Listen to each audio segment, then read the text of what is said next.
오늘 하나님의 질문 5번째 나갑니다.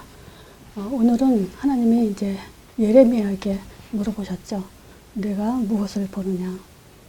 그 예레미야에 사역했을 때 그 시대적 배경을 보면요. 이제 남유다 마지막 때예요. 이제 세태기, 유다가 망한 그 직전 또는 말기. 그때 이제 하나님이 예레미야를 부르셔서 이제 그 소명을 주셨죠. 자, 그래서 예레미야 1장의 그 하나님의 소명을 보면, 우리가 다시 한번 하나님의 소명에 대해서 이렇게 각인할 수 있는 아주 좋은 내용이 담겨져 있죠. 자, 예레미야 1장 4절에 보면요. 여호와께서 예레미야에게 말씀하시는데 그 말씀이 내게 임하니라 그래요. 자, 하나님 말씀이 임하셨다. 자, 저나 여러분들은 이미 하나님의 말씀이 우리에게 임한 그런 축복의 사람들이에요. 단지 우리 자신이 또 여러분들이 하나님의 말씀이 내게 임했다라고 생각을 안 하면서 많은 신앙생활들을 하죠. 근데 우리가 예수를 구세주로 영접한 그 순간, 또 전도가 우리의 인생의 목표라는 그 순간 이미 하나님의 나라는 우리에게 임했습니다. 이것을 인식하고 사는 것과 안 사는 것, 살지 않는 것은 하늘과 땅 차이가 되죠. 자, 그러면서 이제 5절에 그 하나님이 예레미야에게 이렇게 말씀하시죠. 내가 너를 복중에 짓기 전에 너를 알았고 내가 태에서 나오기 전부터 이미 너를 구별했다. 그리고 너를 열방의 선지자로 세웠노라. 그렇게 말씀하셨어요. 자, 이게 지금 예레미야에게만 말씀하셨다면 성경에 기록할 필요가 없습니다. 이것을 오늘날 우리에게 읽게 했다는 것은 바로 우리에게 이렇게 말씀하신 거라고 믿으셔야 됩니다. 다시 말하면요. 내가 또 여러분들이 이미 태중에 있기 전부터 그리고 뱃속에 있을 때부터 하나님은 구별하셨다고 그래요. 저는 이 내용을 보면서 저는 불신자였다가 이제 그 신앙생활을 했고 이렇게 지금 하나님의 일을 하고 있거든요. 그러면 이 내용을 봤을 때 저는 불신자 때 외로운 때가 있었고 아플 때가 있었고 슬플 때가 있었고 속상한 때가 있었고 별의별 일이 다 있었죠. 그때도 하나님은 나를 홀로 두지 않으셨다라는 걸 알 수 있죠. 바로 여러분들에게도 마찬가지입니다. 하나님은 이미 태초부터 그리고 하나님 우리가 모태 있을 때부터 하나님은 이미 선택했고 구분했다는 것을 아셔야 돼요. 자, 그러니까 하나님은 우리에게 선택과 세우심 이걸 아셔야 돼요. 진짜 하나님은요 자기 형상대로 인간을 창조하셨을 때 어쩌다 창조한 게 아니에요. 어쩌다 이 땅에 존재하게 한 게 아닙니다. 분명히 하나님 목적과 계획을 가지고 우리를 창조하시고 있게 하셨어요. 이 세상에요 필요 없는 것은 사실 없어요. 하다못해 인형조차도 아이를 달래기 위해서 만들어요. 물건조차도 필요해서 만들었는데 하물며 하나님의 자기 형상대로 우리를 창조했을 때 어쩌다 창조하셨을까요? 그건 아니죠. 그래서 이 5절의 내용을 진짜 가슴에 꼭 담고 있어야 됩니다. 그리고 하나님이 예레미야에게 이렇게 너를 복중에 짓기 전에 모태에 있을 때부터 선택했고 너를 세웠다 이런 말을 하니까 예레미야가 6절에 이렇게 얘기하죠. 내가 가로되 슬프로소이다. 주 여호와여 보소서 나는 아이라 말할 줄을 못하나이다. 이렇죠. 우리 수준이죠. 우리가 전도, 세계복음만 이럴 때 나 같은 게 무슨 전도고 세계복음하냐. 하나님이 날 과연 쓰실까? 이런 생각들을 하잖아요. 말하자면 자존감 이거에 대해서 너무 무지하고 낮다는 거죠. 근데 하나님은 선택과 동시에 이미 우리를 세우셨어요. 이 자존감, 나 같은 것이 이것은 뭐냐면 하나님께 순종하지 않겠다는 말과 똑같아요. 불순종이죠. 이런 것들을 우리는 빨리 바꿔야 됩니다. 그리고 7절, 8절에 보면요. 하나님이 뭐라고 말하셨냐. 아일하지 마라. 너를 누구에게 보내든지 가라. 그리고 내가 무엇을 명하든지 너는 말해야 된다. 8절에 그 얘기하죠. 너는 그들을 인하여 두려워하지 말고 왜 그러냐. 너와 함께 할 거다. 말하자면 하나님의 방법을 알려주셨어요. 하나님의 방법은 임마누엘이에요. 두려워하지 않을 정도로 우리를 지키고 세우시고 지혜 주시고 힘을 주시는 분이에요. 임마누엘입니다. 하나님의 방법. 그리고 9절에서 10절 하나님이 치유를 해주셨다는 내용이 나오죠. 하나님께서 손을 내밀어 내 입에 대시며 이르시되 뭐라 그랬냐. 보라 내가 내 말을 내 입에 두었다. 그리고 10절에 보라 내가 오늘날 너를 열방 만국 위에 세우고 너로 뽑으며 파괴하고 파멸하여 넘어뜨리며 건설하며 심게 했다. 완전한 치유죠. 자, 요 전에 4강에도 이사야에게 회개시킬 때 천사가 핀 숯을 가져다가 입에 대면서 제사함을 하죠. 그러니까 우리가 제사함 이랬을 때 우리의 자범죄를 가지고 용서를 비는 게 제사함이 아니고 제사함과 동시에 회개 이런 것들은 육신적으로 생각하면 안 돼요. 진짜 제사함과 회개는 뭐냐면 깨닫는 거예요. 무엇을 깨닫느냐? 구원과 전도예요. 구원만 똑바로 알아도요, 전도가 되어지게 돼 있죠. 아직까지 우리는 정말 이 복음을 정확하게 깨닫기 전에는요, 그냥 구원의 확신이 뭐냐? 나는 하나님의 자녀다. 그걸로만 가졌어요. 그래서 뭐냐? 어느 때는 하나님 자녀 같기도 하고 어느 때는 하나님 자녀 같지 않고 왔다 갔다 했어요. 그리고 하나님 자녀란 그 말 한마디로 우리가 전도할까요? 못하죠. 지금 자존감 낮은 예레미야가 나는 아이라 할 말이 없다는 말할 줄 모른다 이 말은 뭐냐면 지금 복음 개인화 요게 안 됐기 때문에 그래요. 할 말을 뭘 해야 될지 모르기 때문에 그러는 거예요. 근데요, 저 같은 성격도요, 저는 전도 거리가 먼 사람이에요. 근데 할 말이 생기면서부터 그냥 저절로 이 전도가 되어지고 만남의 축복이 되어졌어요. 그래서 이게 답니다. 할 말이 있으면 되어지게 돼 있어요. 자, 그러니까 왜 지금 하나님이 이 남유다 세택의 말기에 예레미야를 불러가지고 이렇게 소명을 주셨냐. 이스라엘의 죄 때문에 그래요.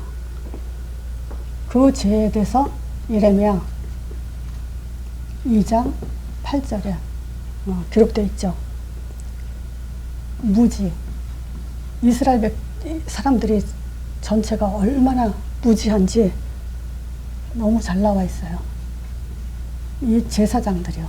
제사장, 즉 목회자들이죠. 지금 말하면. 이 제사장들이 얼마나 무지하냐. 여호와께서 어디 계시냐 하지 아니하며. 이 말은 뭐죠? 하나님이 있긴 뭐가 있냐. 이 정도 수준이었다는 거야. 하나님이 어디 계신지 하나님에 대한 관심조차 두지 않았다는 거예요. 제사장들이. 놀랄 일이죠. 한번 보세요. 신앙생활 한 정도가 아니라 앞에 지도자들이 하나님이 어디 계시냐 하지 않느냐. 있긴 뭐가 있냐 하나님이. 이런 수준에 지금 있다는 거예요. 또 법 잡은 자들 누구겠어요? 율법과 전통과 규례, 말씀, 언약 이런 것을 아는 자들이 지금 어떤 수준이냐면요. 나를 알지 못한다 그래요. 하나님을 알지 못하고 있다 그래요.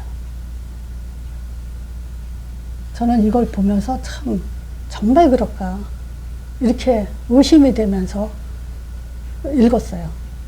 근데 보세요. 하나님이 거짓말 하시겠는가? 지금 이스라엘 무지에 정확하게 지금 성경은 말하고 있어요. 그리고 관리자들.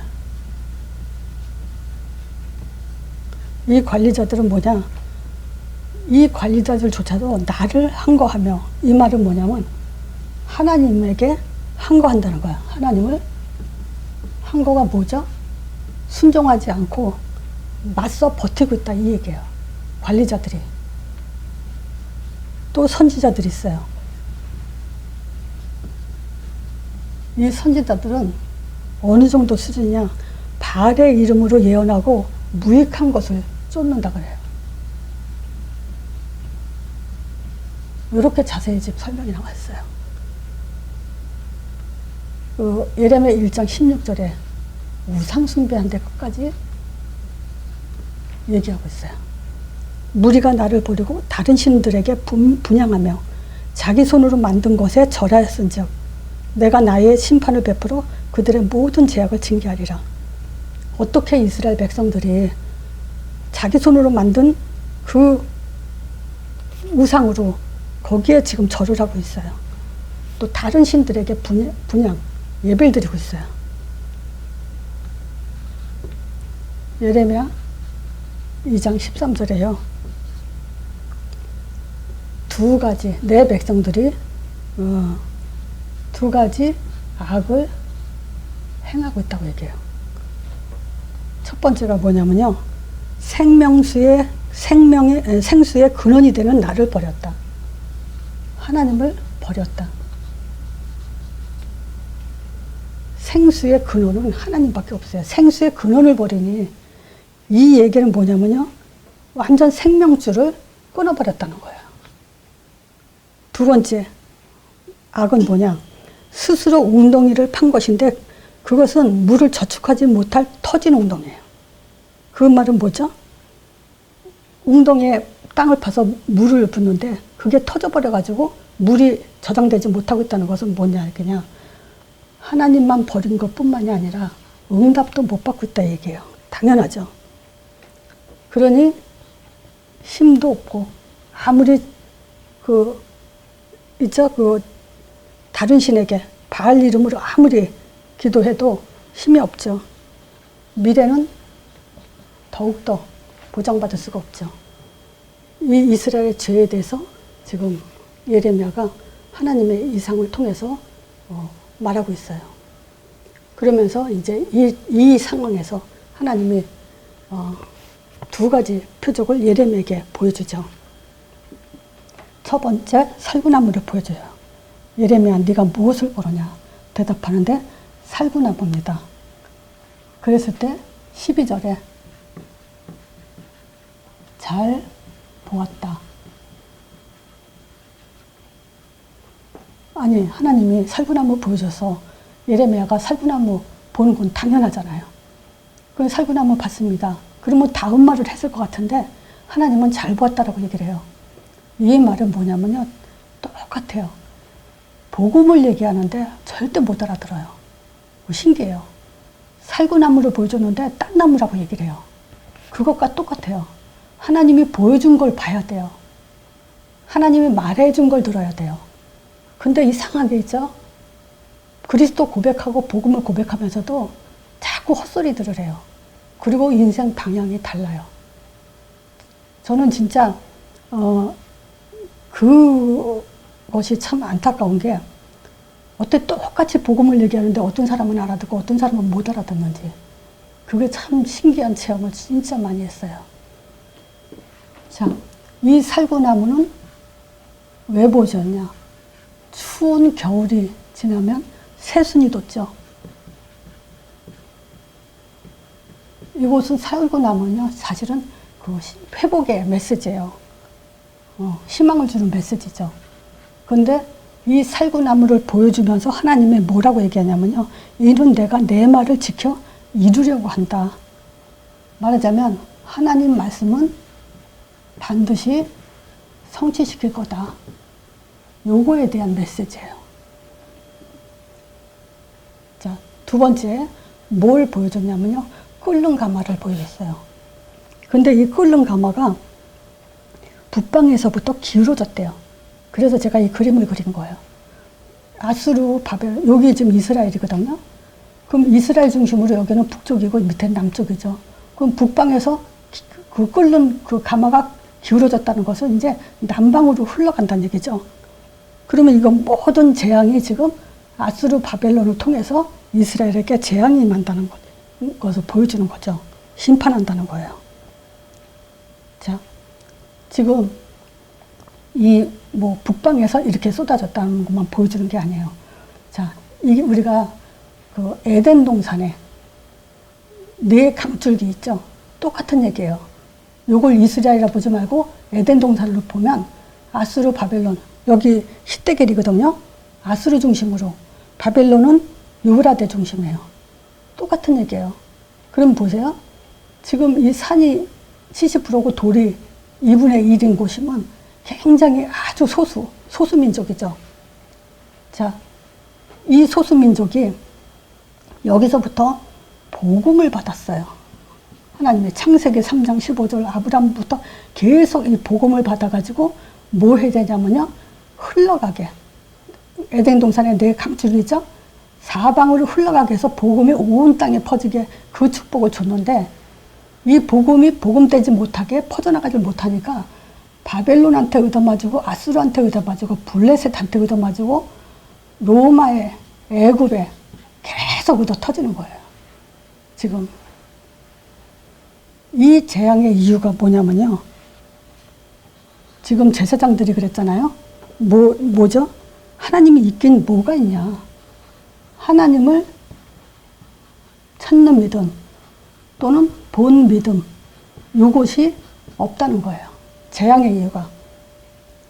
자, 우리가 그냥 하나님 그런다고 하나님을 믿는 게 아니라고요. 모든 종교는요, 다 하나님이라는 단어를 다 쓰고 있어요.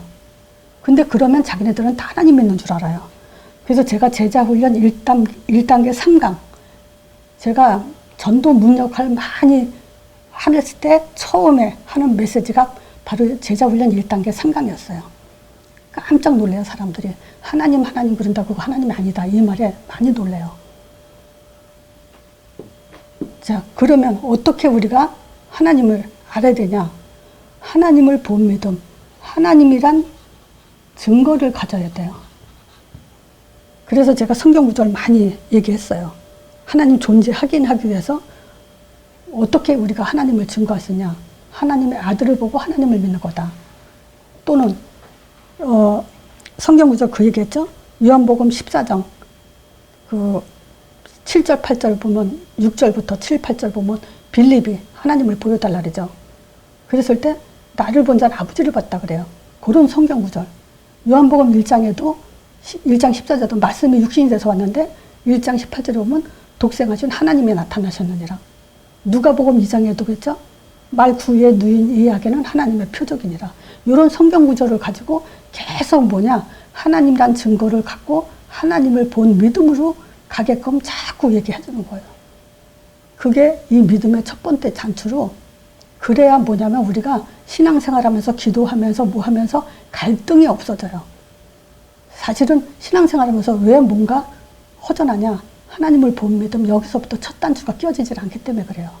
자꾸 하나님 자녀다 또 기도하면서 자꾸 하나님 체험하려는 이유가 뭡니까? 여기에 대한 확신이 없어서 그런 거예요. 또 재앙의 이유가 뭐냐? 하나님의 마음을 알지 못해요. 하나님의 마음은 뭘로 봐야 됩니까? 로마서 5장 8절이요. 십자가에서 이 피로다. 자기 사랑 확증, 하나님의 사랑을 확증했다 그랬잖아요. 이걸 가지고 우리가 감사가 없기 때문에 그래요. 구원의 감사가 없어요. 그러면 하나님은 엄청 가슴 아프죠. 독생하신 아들 하나 진짜 피 흘리도록 우리에게 구원을 주셨는데 그 감사가 없다는 것은 죽었다는 것과 똑같아요. 당연히 재앙과 저주가 임하죠. 또 하나님의 능력을 믿는 믿음, 이게 없어요. 그러니까 자꾸 뭐 합니까? 체험하려고 그러고 어떤 응답받을 여르고. 실제 그리스도를 아는 것과 그리스도의 능력을 믿는 것은 달라요. 거의 다 왜 사람들이 시험 들고 지속하지 못하고 하냐. 하나님의 능력, 이걸 실제로 믿지 않기 때문에 그래요. 그래서 이거를 믿게 하기 위해서 막연하게 신비주의스럽게 믿으면 안 돼요. 마태복음 3장 16절 17절, 마태복음 4장 1절에서 11절, 이 얘기 계속 하거든요. 요거 그대로 보는 대로 믿으라고. 예수 이름으로 일어나는 일들이에요. 진짜 예수님이 하늘문 열어놨기 때문에 예수 이름으로 하늘문 열리는 거고, 예수님이 마귀 쫓아놨기 때문에 우리가 예수 이름으로 흑암 꺾이는 거고. 보세요. 예수 이름으로 흑암 꺾여. 이거하고 이 예수님이 이렇게 꺾어놨기 때문에 마귀가 꺾인다 하고 믿는 것은 또 달라요. 그래서 우리가 하나님의 능력 막연하게 하지 말고 눈으로 보면서 믿으라고 이 얘기를 제가 계속 많이 하죠. 그래서 이거 읽는 것 자체가 사실은 다 기도예요. 그래서 우리 육적인 상태를 영적으로 바꾸는 것이 아주 큰 축복이죠. 그리고 재앙의 이유고 네 번째가 뭐냐? 하나님의 뜻을 몰라요. 자꾸 선민에 빠지는 건 뭐예요? 하나님 뜻 계획. 이것은 마태복음 28장 부활 메시지죠. 18절에서 20절. 사복음서에 보면 부활 메시지 다 전도하라죠. 딴 것까지 가라는 거. 이걸 모르니까 결국은 믿음이 멈춰 있고요. 전도 모르면 믿음은 제자리 걸음하는 것 같지만 사실은 창세기 3장으로 후퇴하고 있어요. 왜냐? 복음을 지속 안 하니까. 이거는 땅끝까지 가라. 사도행전 1장 8절. 이런 것들은 뭐냐면 복음을 지속하는 그런 방법이거든요. 하나님이. 지금 재앙의 이유가 바로 이런 것들이 안 돼 있기 때문에. 그래서 요즘 제가 지금 하나님의 질문을 하면서 성경을 나갔기 때문에 성경이 좀 어렵다 생각하는 사람들은 그냥 요것만 계속 반복해서 들으면서 첫 번째 하나님의 본 믿음 회복하고 하나님의 마음, 능력, 하나님 뜻 계획, 요것만 알아도요 전도는 되어지게 돼 있어요. 자, 지금 하나님이 표적 2개를 보여줬어요. 살구나무 보여주고 꿀른 가마. 지금 하나님은 예레미야 통해서 2가지를 얘기하는 거예요. 희망도 보여주지만 분명히 말씀 성취 일어난다 보여주고 이제 재앙도 심판도 임할 거라는 것에 대해서 지금 얘기하고 있어요. 그리고 예레미야에는 2명의 예언자가 나와요. 28장에 2 선지자. 첫 번째 거짓 선지자 하나냐죠. 이 하나냐가 뭐라고 예언하냐면요, 바벨론 왕의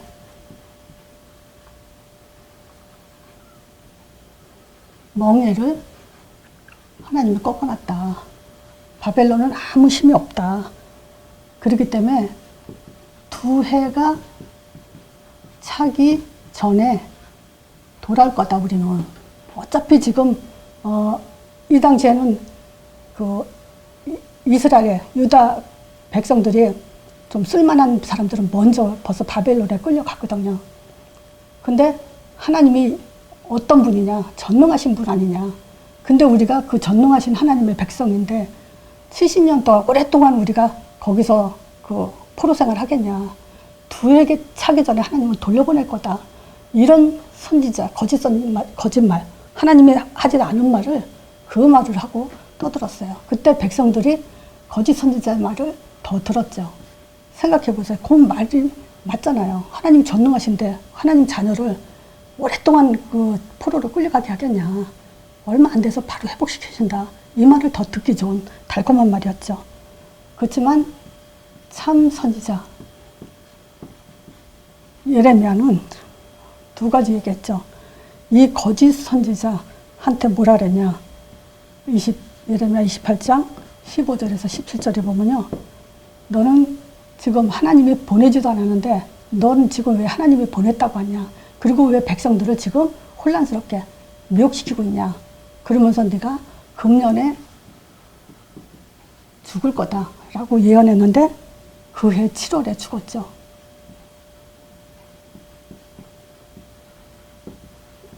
하나냐가. 두 번째는 뭐냐? 29장 10절이에요. 70년 동안 바벨론에 포로 생활한다고. 29장 10절에 뭐라고 얘기하냐? 나 여호와가 이같이 말하노라. 바벨론에서 70년이 차면 내가 너희를 경고하고 나의 선한 말을 너에게 실행하여 너희를 이곳으로 돌아오게 할 거다. 그러니까 70년 동안에 어떻게 해야 되냐? 집을 짓고 거기에 전원을 만들어라.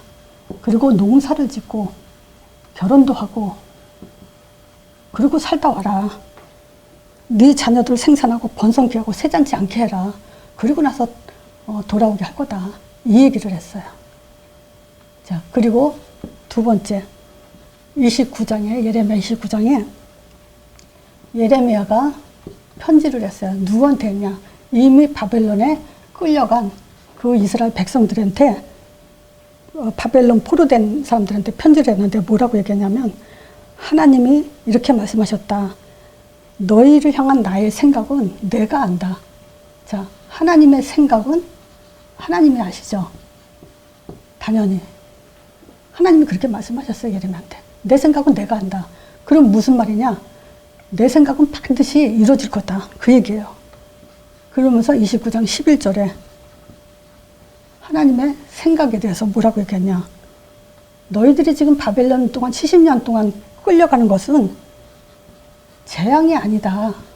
오히려 평안이다. 아니, 남의 나라에 포로로 끌려갔는데 어떻게 재앙이 아니고 평안이겠어요? 근데 하나님은 그것이 재앙이고 평안이래요. 자, 언약 잡고 바톤 잡은 전도자들에게는요, 재앙이 아니라는 걸 알아야 돼요. 그리고 그것이 평안이라는 걸 알아야 돼요. 그것이 진짜 참신앙이에요. 자, 그리고 너희 장래 소망을 주려고 그런다. 미래, 앞으로 더 큰 희망과 소망을 주기 위한 거다. 그 대신 회복의 조건을 또 말씀하셨죠. 그 얘기는 무슨 얘기냐? 12절에 부르짖고 기도하면 들으신다. 또 13절에 전심으로 찾아라. 말하자면 분명히 그 고통이 고통이 아니라 평안과 소망이다. 근데 반드시 잊지 않고 있어야 된다. 이 얘기라는 거예요. 우리가 기도를 왜 합니까? 전심으로 왜 찾습니까? 하나님의 약속한 것이 그대로 우리 영혼 속에 각인되고 놓치지 않게 하기 위해서 담으라고 하는 거죠. 그런데 우리는 보세요. 재앙과 아니고 평안이다, 소망이다. 그러면 우리는 뭐 생각하죠? 육신적으로 지금 뭔가 행복을 찾으려고 얘기하는데 회복이 뭔지에 대해서 얘기했어요. 여기. 기도하고 드늦고 전심을 찾으면 회복시킨다. 그게 뭐냐면 본토로 돌아가게 하겠다. 요거예요. 하나님은. 구약에 별별 일이 있고 많은 사람들이 자기 신세한탄하면서 아프면 아픈 것에 대해서 자녀가 문제 있으면 자녀 문제에 대해서 기도하지만 하나님은 딴 얘기 안 하고 본토로 돌아가게 하겠다. 이 얘기만 해요. 그래서 우리가 진짜 우리 이 예레미야만 가지고도 생각이 다 바뀌어야 됩니다. 자, 결론적으로 우리는 꼭 두 가지 눈 떠야 돼요. 첫 번째가 사단이요. 두 번째가 하나님이요. 재앙이냐 평안이냐 소망이냐 둘 중에 하나밖에 없어요. 그래서 계속 사단에 속은 인생들 요 심판에 대해서 성경은 계속 말하고 있어요. 심판에 대해서. 그래서 처음부터 홍수 심판, 바벨탑 심판, 또 소돔과 고모라 심판, 노예 끌려간 고통 이런 것에 대해서 계속 얘기하고 있죠. 하나님은 계속 해답을 주시죠. 자, 그래서 우리가 다시 한번 나를 지으신 하나님, 즉 예레미야 1장을 좀 계속 명심해서 한번 읽어보세요. 하나님이 그 예레미야에서 나는 아이라 그랬죠. 자, 그러면 하나님이 나를 지었다는 것은 눈도 짓고 귀도 짓고 입도 하나님이 지으셨어요. 보고 듣고 말하고. 자, 이것은 왜냐? 절대 세상 일에 쓰지 않고 하나님 일에만 사용하려고 그렇게 지으신 거예요. 그래서 우리가 내가 무엇을 보고 무엇을 듣고 무엇을 말하냐 한번 자신들이 점검을 해보고요. 쓸데없이 지금 아무 유익도 없는 것에 쫓아가지 않고 오늘도 하나님의 음성을 들어야 됩니다. 우리가 지금 내가 무엇을 보고 있는지. 그래서 우리는 두 가지 꼭 하나님이 주신 표적, 살구나무와 끓는 가마 또는 사단과 하나님에 대해서 정확하게 보는 그런 전도자들이 되길 바랍니다.